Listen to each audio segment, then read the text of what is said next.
முதல்ல உங்க எல்லாருக்கும் வணக்கம். செப்டம்பர் 15ஆம் தேதி திருப்பூரில் தேசிய முற்போக்கு திராவிட கழகத்தினுடைய 15ஆம் ஆண்டு துவக்க விழா முப்பெரும் விழாவாக கேப்டன் தலைமையில் கொண்டாட இருக்கிறது. அதற்கான விழா இன்றைக்கு பூமி பூஜை செய்து நாங்கள் இன்னைக்கு அடிக்கல் நாட்டியிருக்கோம். இந்த முப்பெரும் விழா திருப்பூரில் நடக்க போகும் தேசிய முற்போக்கு திராவிட கழகத்தின் முப்பெரும் விழா மாபெரும் ஒரு திருப்பு முனையாக தேசிய முற்போக்கு திராவிட கழகத்திற்கும் தமிழக அரசியல் வரலாற்றிலும் நிச்சயமாக இருக்கும் அப்படிங்கிறத இந்த நல்ல நாளில் சொல்லிக்கிறதுல உண்மையிலே மகிழ்ச்சி அடைகிறோம்.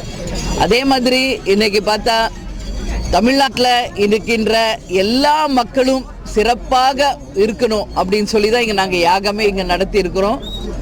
இந்த யாகம் எதற்குன்னா தமிழ்நாட்டில் இருக்கின்ற விவசாய பெருமக்களும் சரி, எல்லா மக்களும் எல்லா வளங்களும் நலங்களும் பெற்று தமிழகம் சுபிட்சமாக இருக்கணும்னு சொல்லி தான் நாங்கள் யாகம் பண்ணியிருக்கோம்.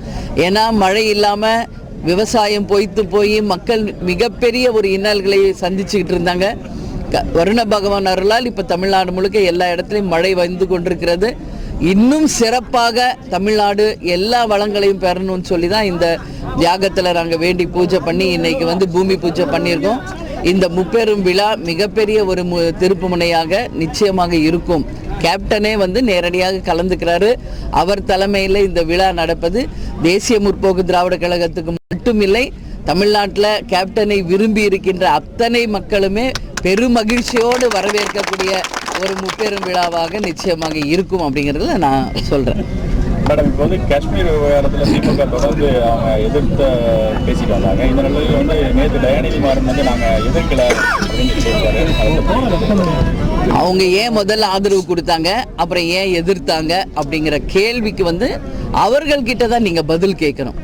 எங்களை பொறுத்த வரைக்கும் ஆரம்பத்திலிருந்தே காஷ்மீர் விவகாரத்தில் திரு நரேந்திர மோடி அவர்களும் அமித்ஷாவும் செய்தது வரவேற்கத்தக்க ஒன்றுதான் அப்படின்னு கேப்டனும் தேசிய முற்போக்கு திராவிட கழகத்தின் சார்பாக நாங்கள் வரவேற்றிருக்கோம். ஏன்னா இது 70 ஆண்டு காலமாக மக்கள் கண்ட ஒரு கனவு. சுதந்திரத்திலிருந்து நம்ம காஷ்மீர் நம்ம இந்தியாவா இல்லையா என்ற ஒரு குழப்பத்தில் இருந்தது. தீவிரவாதிகள் பயன்படுத்தக்கூடிய மிக சுலபமான ஒரு வழிபாதையாக இருந்தது. அது மட்டும் இல்லாமல் தீவிரவாத அச்சுறுத்தல் நாட்டுக்கே இருந்தது. இது எல்லாத்துக்கும் முற்றுப்புள்ளி இந்த தீர்வு மூலமாக கிடைக்குது. அது மட்டும் இல்லாமல் லடாக், காஷ்மீர், ஜம்மு அப்படின்னு 3 மாநிலங்களாக பிரிக்கப்பட்டு இருக்கிறதுனால அங்கே வாழக்கூடிய மக்கள் இதை வரவேற்கிறாங்க. அங்கே வாழக்கூடிய எம்பிஸ் எல்லாருமே இதை வரவேற்கிறாங்க. அதனால நம்ம இதை ஒரு அரசியல் ஆக்கணும் அப்படின்றதுக்காக இங்கே தமிழ்நாட்டில் உட்காந்துக்கிட்டு திமுகவும் அவங்க கூட்டணியை சேர்ந்தவர்களும் வெறும் அரசியல் ஆதாயத்திற்காக தொடர்ந்து குற்றம் சொல்லிக்கிட்டு இருக்காங்க. இன்றைக்கு எந்த காரணத்துக்காக மீண்டும் தயாநிதி மாறன் அதை ஆதரவு தெரிவிச்சிருக்காருன்றது தெரியல. ஆனால் நிச்சயம் அவர்களுடைய எந்த ஒரு விஷயத்தையும் கையில் எடுத்து அதில் அவங்க ஸ்ட்ராங்காக இருக்கிறது கிடையாது. தங்களுடைய நிலைப்பாடை மாற்றிக்கொண்டே இருக்கிற ஒரு சூழ்நிலையில தான் இன்னைக்கு திமுக இருக்கு. அதனால நிச்சயமாக இதை வன்மையாக கண்டிக்கக்கூடிய ஒரு விஷயம். ஒரு நாட்டுக்கு நல்லது நடக்குது, ஒரு பாதுகாப்புக்கு ஒரு நல்ல விஷயம் நடக்குதுன்னா அதை ஒட்டுமொத்த இந்தியர்களாகிய நாம் அனைவரும் வரவேற்கணும் அப்படின்றத எங்களுடைய கருத்து. முதல்வருடைய வெளிநாட்டு பயணம் மாபெரும் வெற்றி பயணமாக இருக்கணும்னு சொல்லி கேப்டனும் நானும் தொலைபேசியில் வாழ்த்து தெரிவித்தோம். கழகத்தின் சார்பாக LK சுதீஷ் அவர்கள் நேரடியாக சென்று பூச்செண்டு கொடுத்து வாழ்த்து தெரிவித்தார்.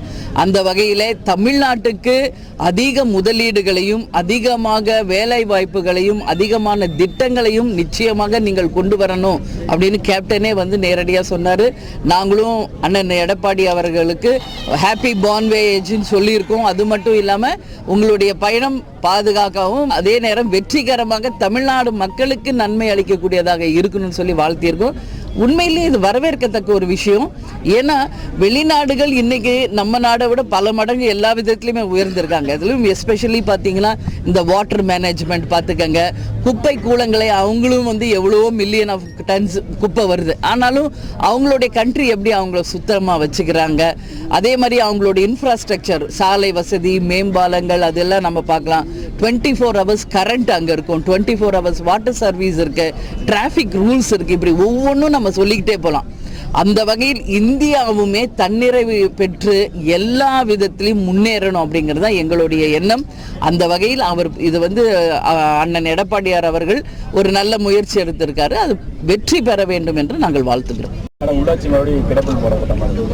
இல்லைங்களா, அவரே சொல்லியிருக்காரு இல்லையா, முதலமைச்சரே சொல்லியிருக்காரு, வெகு விரைவில் உள்ளாட்சி தேர்தல் நடக்க இருக்கிறது, கூட்டணி சார்பாக அனைவரும் போட்டியிடுவோம், எங்கள் கூட்டணி அமோகமான இந்த உள்ளாட்சி தேர்தலில் வெற்றி பெறும் என்று முதலமைச்சர் அவர்களே சொல்லியிருக்காங்க.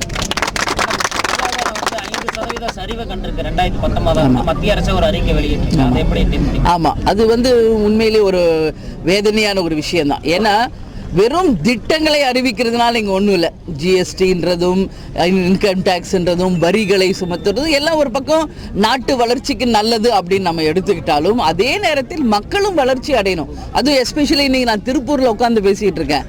இங்கே பின்னல் அடையும் நெசவு தொழிலை சார்ந்தவங்க எவ்வளோ லட்ச குடும்பங்கள் அதை நம்பி வாழ்ந்துக்கிட்டு இருக்காங்க. அப்போது ஒரு டேக்ஸ்னாலையும் ஒரு ஜிஎஸ்டினாலையும் இன்னைக்கு பல தொழில்கள் அழியக்கூடிய நிலைமை இருக்குது.